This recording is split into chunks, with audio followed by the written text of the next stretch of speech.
The gate screamed. Metal twisted like it was nothing.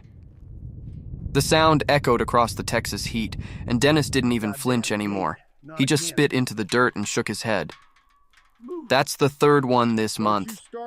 Big Jim stood in the wreckage, chewing grass like he hadn't just destroyed a $1,000 custom gate. His shoulders were wider than most pickup trucks. His weight? Nobody wanted to guess anymore. The scale broke 2 weeks ago. He's gotta go, Walter said, leaning against the fence rail, arms crossed. We can't keep doing this.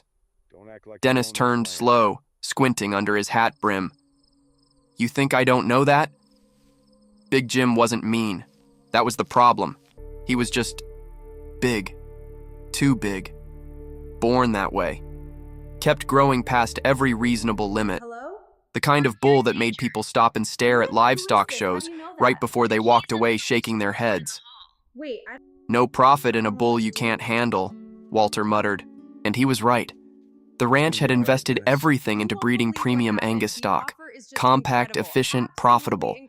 Big Jim was none of those things. He ate more, broke more, cost more.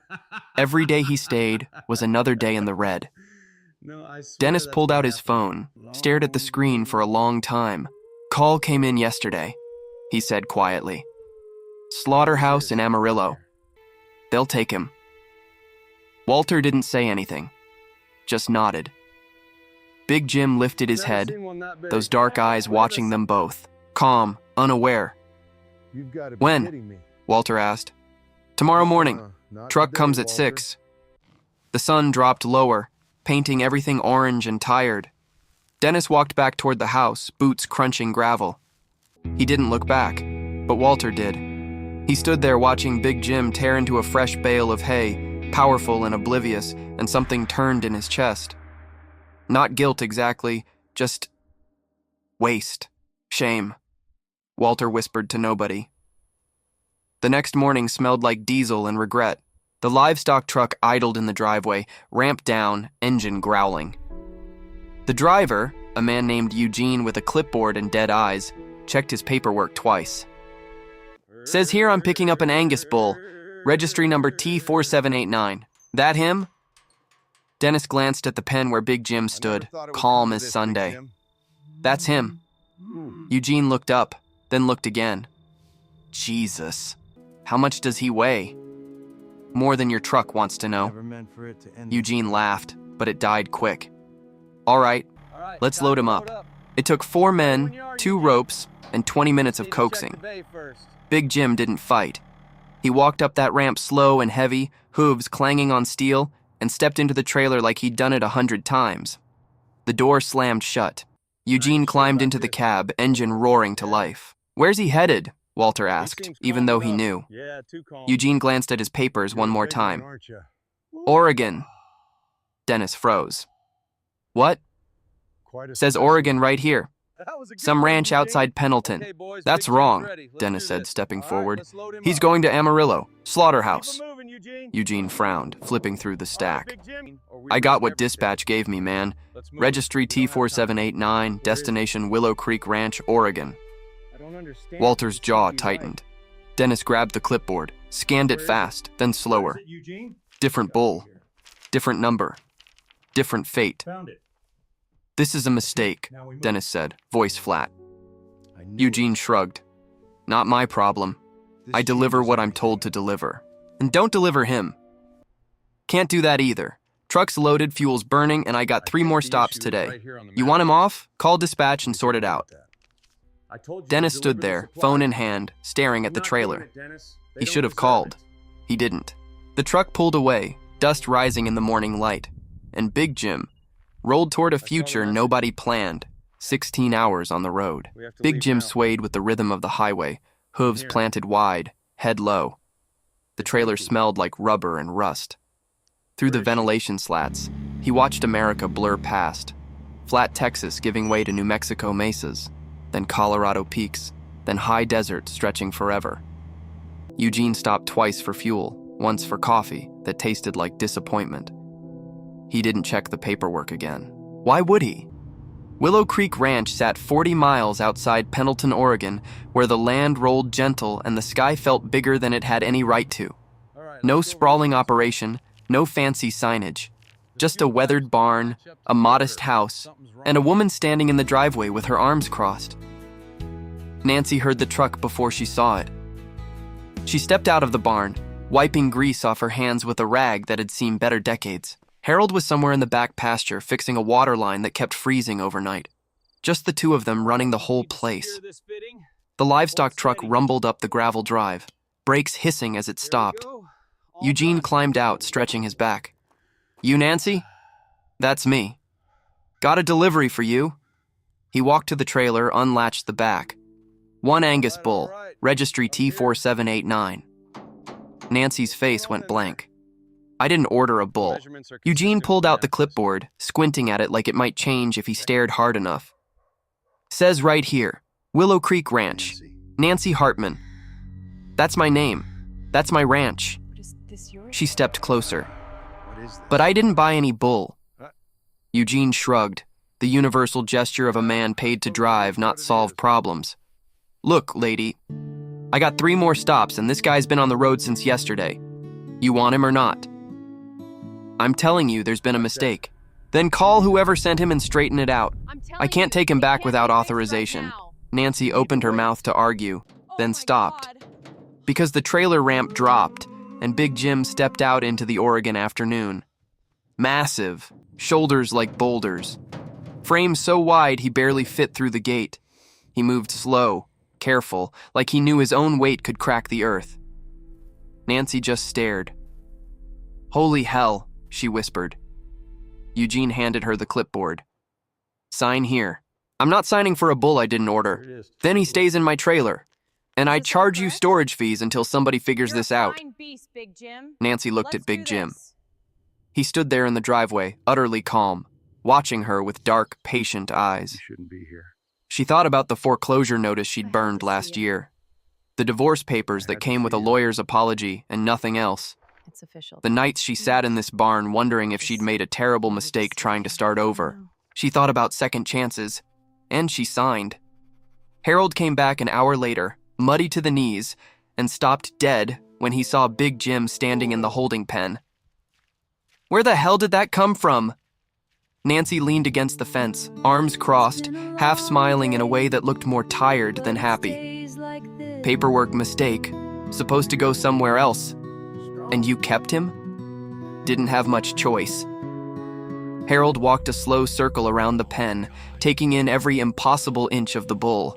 "He's big." "Yeah. I mean really big." "I noticed." But I need your help, Harold. "Nancy." You've got it, Nancy. Harold turned to face her. "We can barely afford feed for the 12 head we got. And you just accepted a bull the size of a Volkswagen?" I'm trying to think. She didn't answer right away. Just watched Big Jim tear into a bale of hay like it was made of air. "You see the way he moves?" she said quietly. "Careful, gentle, like he knows he's too much for the world, and he's trying not to break it." Harold sighed, rubbing his face. "You're keeping him."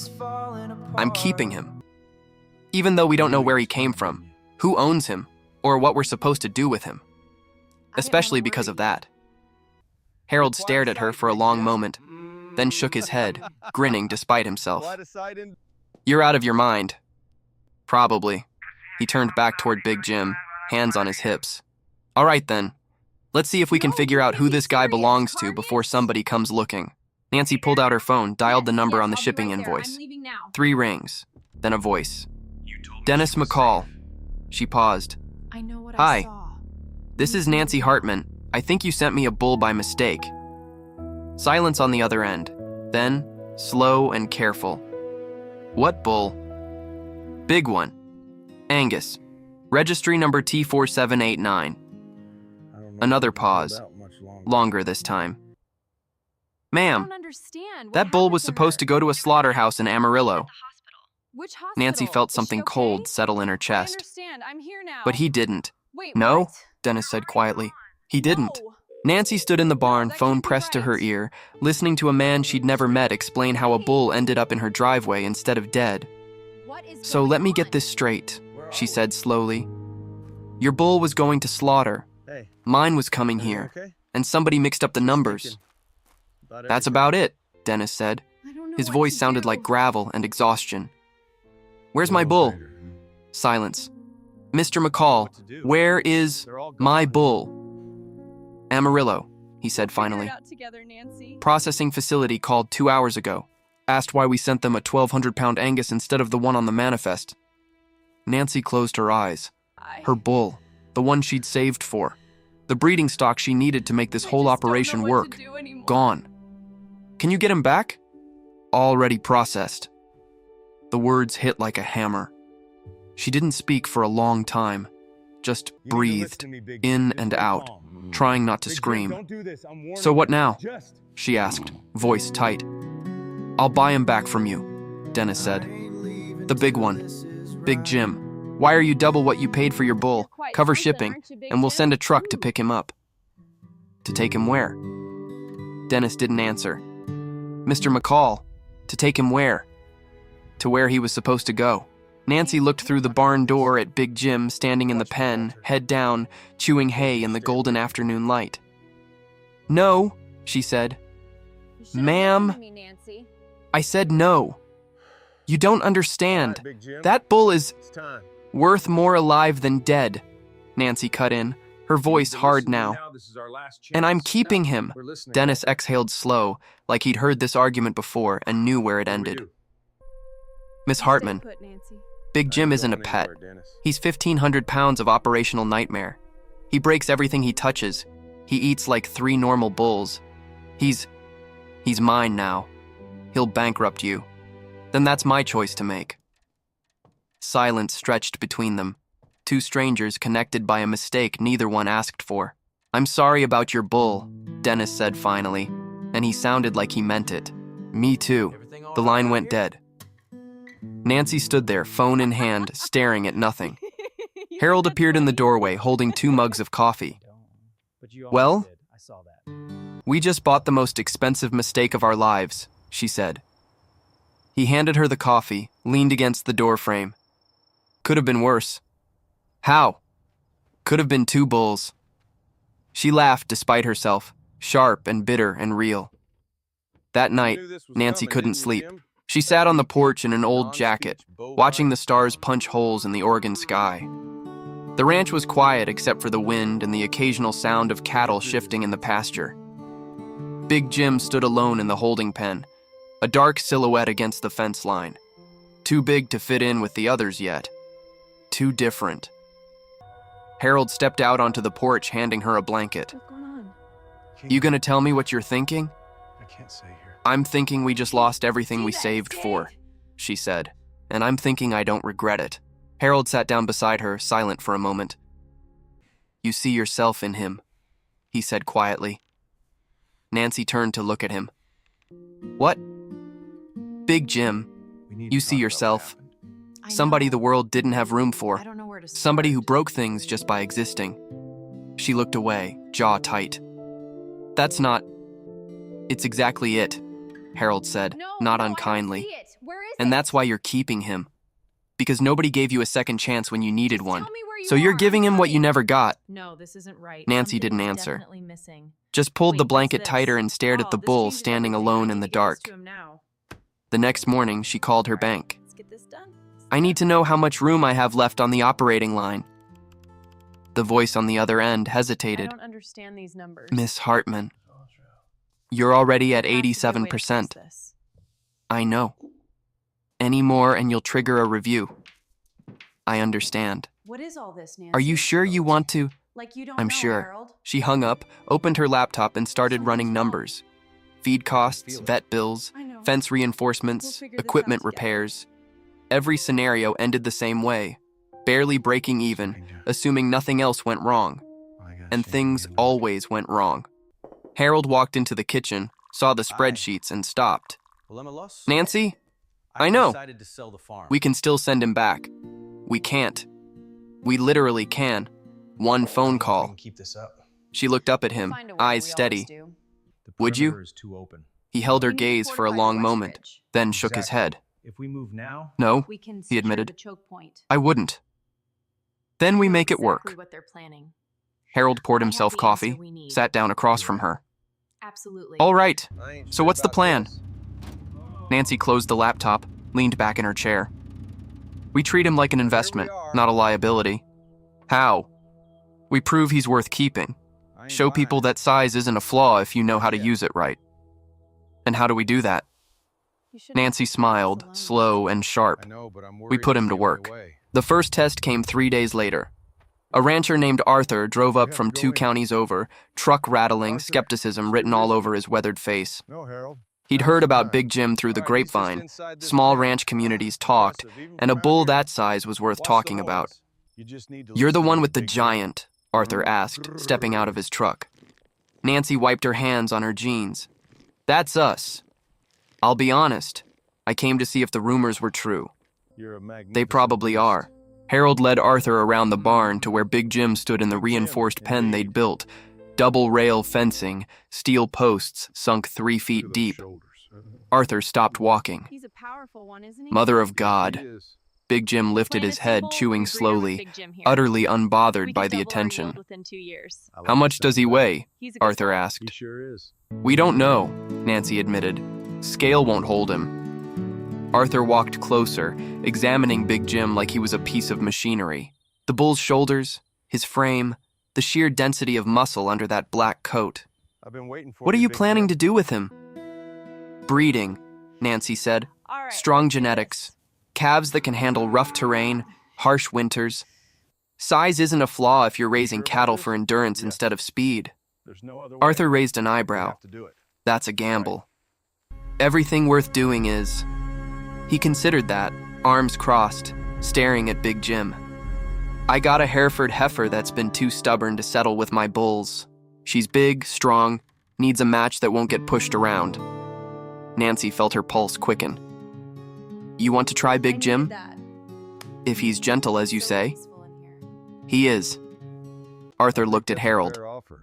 What's your cut? Yes, I can do that. Harold glanced at Nancy, then back. Absolutely, you can count on me. 20% of the calf's sale price. If it doesn't take, no This is the charge. breakthrough we needed. Arthur chewed on that for a Check this moment, section here. then nodded. It confirms our suspicions. Deal. 2 weeks later, Arthur called. She settled. Nancy felt something unclench in her chest. You're sure? Vet confirmed it this morning. Arthur's voice had a grin in it. I'll be damned. Word spread. Not fast, not loud, but steady. A rancher in Joseph called about a breeding contract, then another in Elgin. Then a woman named Sharon who ran a grass-fed operation near La Grande. Big Nancy, Jim, the bull nobody wanted, suddenly had a Just waiting small books, list. Harold. But it wasn't Something's easy. not right. The feed bills climbed. Look at The this reinforced passage. fencing cost more than they budgeted. Confirms our And fears. Big Jim, for all his What gentleness, do we do now? still broke things. A water trough, cracked clean through when he leaned against it. You're comfortable? A loading chute, Yes, very. splintered because he shifted his weight wrong. Nancy fixed each one, hands blistered, back aching, wondering if this was sustainable or just stubbornness dressed up as I hope. understand what you're One saying, night, and I Harold think it found her might in the just work. barn, staring at the books. We're 300 Lots of short reading, this yeah. month, she said quietly. Harold sat down beside her on a hay bale. We'll make it. How? Same way we've made everything else. One day at a time. I told She you leaned not her to. head against his shoulder, exhausted. I'm tired, Harold. Resist. I know. You're a good one, aren't you? I don't know if this was the right choice. Ooh. He was quiet for a moment. Then, you remember what you told me when we You're a started fine this? one, aren't you? When I said it was Perfect crazy to calf. try ranching after everything you'd been Strong and through? healthy. She Look nodded. at that coat, just You perfect. said, I'd rather Isn't that fail at magnificent? something I believe in than succeed at something I don't. Nancy closed her eyes. Big Just like Jim's I the told same you. choice, Harold said, just in bull form. She laughed, tired and real. Thanks. That's the dumbest looking thing good you've this ever morning. said. He is. Doesn't make it wrong. I don't know what comes next. Spring came slow, but it Figure out came. together. We'll figure Arthur's it out heifer together. gave birth to a calf that weighed 92 The pounds. acreage, that Strong, doesn't add up. healthy, built like a tank. The kind ranchers pay premium for. Sharon's tax cow records produced soon. twins. Both Yes, survived. perfect. The contracts This is what kept we coming. need. And Big Jim just kept being exactly what he was. Too big for the world, but somehow finding a place in it anyway. Nancy stood at the fence one morning, watching him graze in the early light. Harold walked up beside her, coffee in hand. "You thinking what I'm thinking?" he asked. This ends now. "That we got lucky? That we made our own luck?" Worth it. She smiled. "Maybe both." You were right. 1 year later. It's perfect. Nancy stood think in the this is the way. driveway, paperwork spread across the hood of the truck, Look doing at these math guys that finally made sense. 12 You breeding figured it out. contracts, 8 successful calves so far, 3 more due before That's summer. all that matters. The ranch wasn't rich, I warned you but it about was that breathing. fence. Harold walked over, wiping sweat you off his done? forehead. "Sharon just called. Wants to book Big Jim again for next season." Nancy looked up. "Same rate?" She offered more. No, that A slow can't be smile right. crossed Nancy's face. Are you sure? "Tell her we'll think about Wait, it." what just Harold happened? laughed. "You're getting cocky." "I'm getting careful." She folded the papers, leaned against the truck. "We almost lost everything because I made one emotional choice. I'm not doing that again." But Dennis, You don't you're not regret it, listening to though. me. We have It wasn't a options. question. No way you're Nancy kidding. looked past the barn to where Big Jim stood in the pasture, surrounded by the smaller cattle. That is He didn't actually fit. great news. Never would, Hello? but he didn't have to anymore. What? "No," Who is this? How do she you know said that? quietly. "I don't." Wait. That I don't afternoon, understand. the phone rang. I don't know what to do. Unknown number. Texas area code. Nancy almost didn't answer, but something made her pick up. You won't believe "Hello? what happened. The Miss offer Hartman?" is just incredible. The voice was older, Absolutely incredible. rough This is around the it. edges, familiar. Goodbye. Talk "This soon. is she. It's Dennis. Dennis McCall." Nancy straightened. "Mr. McCall." No, I swear. Silence for a beat. "I wanted to check in," he said slowly. "See how Big Jim's doing." She didn't expect that. "He's doing well. Out here. Better than well, actually." "Yeah?"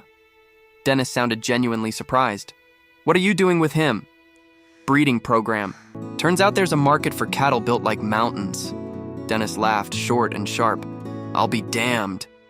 "Why are you calling?" Nancy asked, not We have to work unkindly. this out. He Nothing hesitated. left to work out, Walter. "I don't know. Not after this. Guilt, maybe. I sent that bull to die, and somehow he ended up living better than he ever did here." It's time. Nancy leaned against the porch rail, watching the sun drop lower. Hello there, Big Jim. "You did what you had to do," Easy, she boy. said. "Running a ranch Just isn't me. charity work." "No, but sometimes it should be." She didn't respond. "Listen," Dennis continued. "I'm getting older, thinking about selling the operation, Looking strong out and I there, wanted to Dad. know if I ever have another bull that doesn't fit the program. Can I call you?"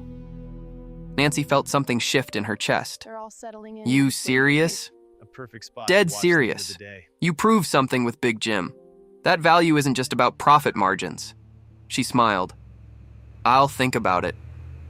"Fair enough." I know. He I'm paused. sorry. I "Take told care you. of him, Miss Well, Hartman." everything was sorted. "I will." Look at this. The line I went know, quiet. I know, I tried. That evening, Nancy walked out to the Trying isn't pasture enough, as the Jim. sky turned orange and purple. Big Jim stood near the fence, calm as always, watching her approach. Just like his She father. rested her hand on his massive shoulder, felt the warmth of him, the impossible weight that had once been a death sentence. Thank you. "You know what you I did?" know what I have she said softly. "You didn't just save yourself. You saved me too." Big Jim huffed, breath steaming in the cool air. Harold appeared beside her, quiet. Handle it, Harold. "We I did good," understand. I'm here he said. now. Wait, "We what? got lucky." Same thing sometimes. No. They stood there together, watching the herd settle in for the night. And for the first time in longer than Nancy could remember, the future didn't feel like a fight. Hey, It felt like a everything okay? promise. Just 6 thinking. months later, a I truck don't pulled know up what the to driveway. do. Another mistake. Another bull nobody wanted. This one was smaller, scarred, Do. They're all mean-looking. gone. The driver handed Nancy the paperwork, We'll figure it shrugged out together. apologetically. "Wrong address again? You want him or not?" Nancy looked at Harold. Harold looked at the bull. Then at Big Jim standing in the distance, patient and steady. "What do you I just think?" don't know what to do Harold anymore. asked. Nancy took the clipboard and signed. Because some mistakes aren't mistakes at all.